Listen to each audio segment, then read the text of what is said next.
face, I saw that there was bad news.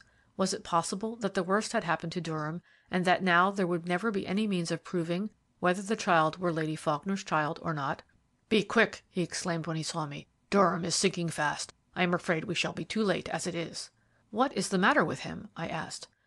"That is what no one can make out. Langley Chaston, the great nerve specialist, has been to see him this afternoon. Chaston is completely nonplussed, but he attributes the illness to the shock and strain caused by the loss of the child." Dufrayer said these words eagerly, and as he imagined, into my ear alone. A hand touched me on the shoulder. I turned and confronted Lady Faulkner. "What are you saying?" she exclaimed. "Is it possible that Mr. Durham is in danger of his life?" "He is dying," said Dufrayer brusquely. Lady Faulkner stepped back as though someone had shot her. She quivered all over. "Take the child," she said to me in a faint voice. I lifted the boy in my arms. A brougham awaited us. We got in. The child, weary with the journey, lay fast asleep. In another moment we were rattling along the Marylebone Road toward Lanchester Gardens. As we entered the house, Dr. Curzon, Durham's own physician, received us in the hall. "You are too late," he said. "The poor fellow is unconscious. It is the beginning of the end. I doubt if he will live through the night." The doctor's words were interrupted by a low cry. Looking round, I saw that Lady Faulkner had flung off her cloak, had lifted her veil, and was staring at Dr. Curzon as though she were about to take leave of her senses. "Say those words again," she cried. "My dear madam, I am sorry to startle you. Durham is very ill, quite unconscious, sinking fast."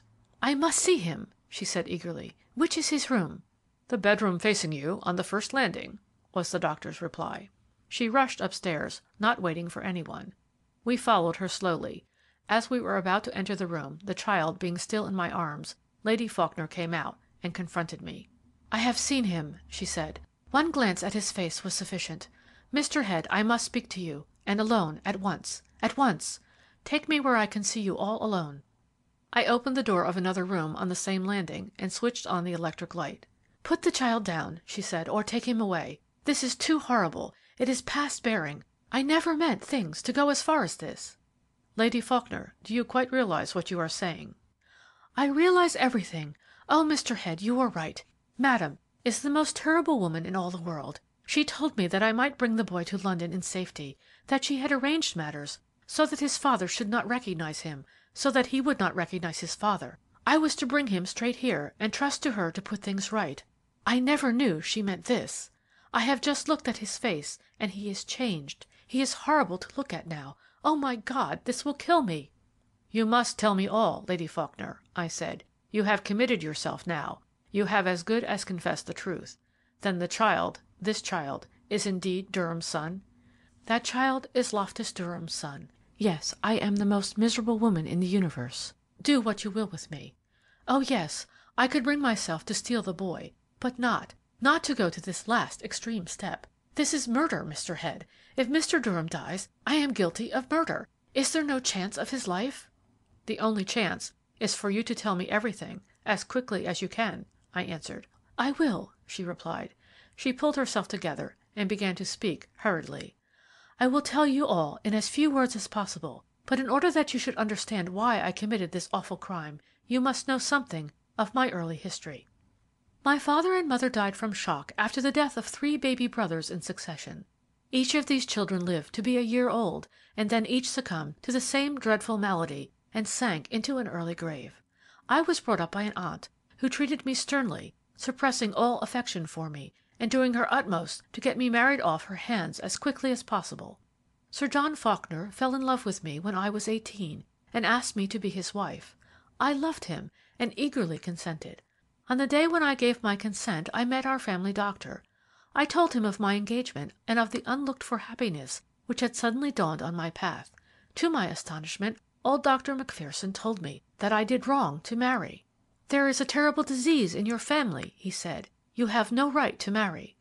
He then told me an extraordinary and terrible thing. He said that in my family on the mother's side was a disease which is called pseudo-hypertrophic muscular paralysis.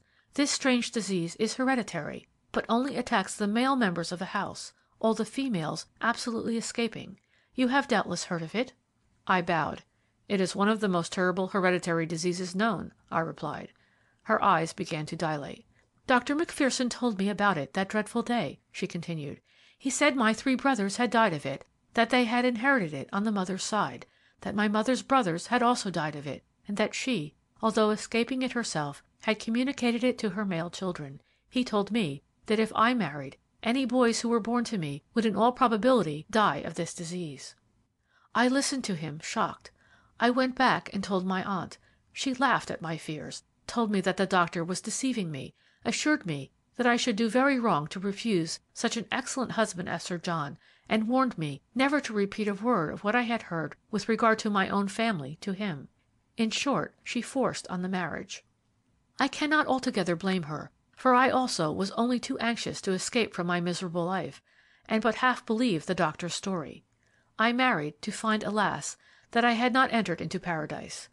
My husband, although he loved me, told me frankly a week after our marriage that his chief reason for marrying me was to have a healthy heir to his house.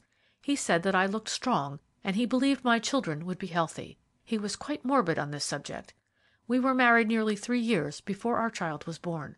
My husband was almost beside himself with rejoicing when this took place. It was not until the baby lay in my arms that I suddenly remembered what I had almost forgotten, old Dr. Macpherson's warning.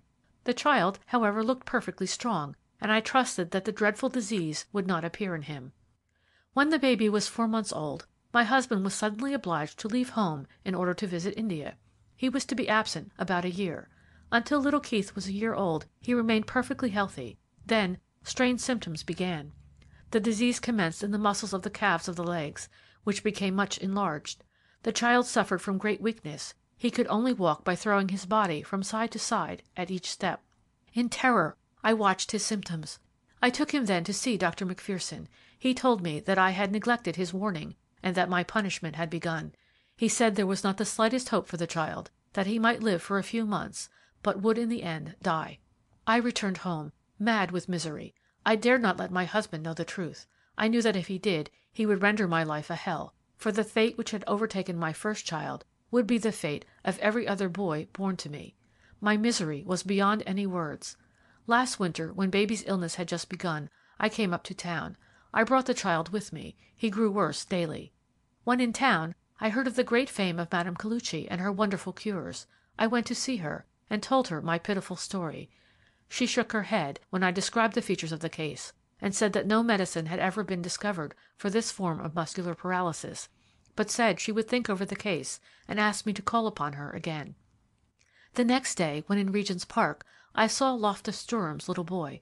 I was startled at the likeness, and ran forward with a cry, thinking that I was about to embrace my own little Keith. The child had the same eyes, the same build. The child was Keith, to all intents and purposes, only he was healthy, a splendid little lad. I made friends with him on the spot. I went straight then to Madame Colucci, and told her that I had seen a child the very same as my own child.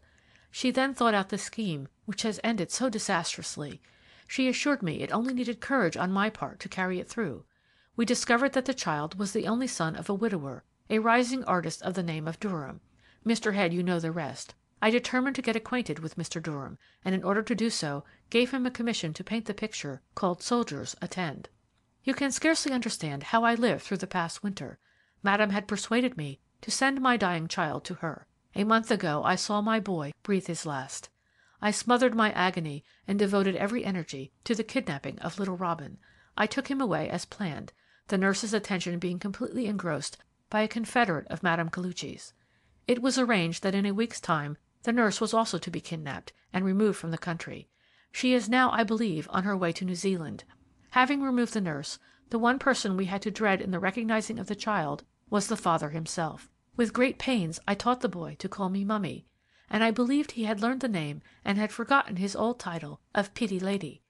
But he said the words yesterday in your presence, and I have not the slightest doubt, by so doing, confirmed your suspicions. When I had taken the dreadful oath that the child was my own, and so perjured my soul, a letter from Madame Colucci arrived. She had discovered that you had gone to Scotland, and guessed that your suspicions were aroused. She said that you were her most terrible enemy, and that more than once you had circumvented her in the moment of victory, but she believed that on this occasion we should win, and she further suggested that the very tests which you demanded should be acceded to by me. She said that she had arranged matters in such a way that the father would not recognize the child,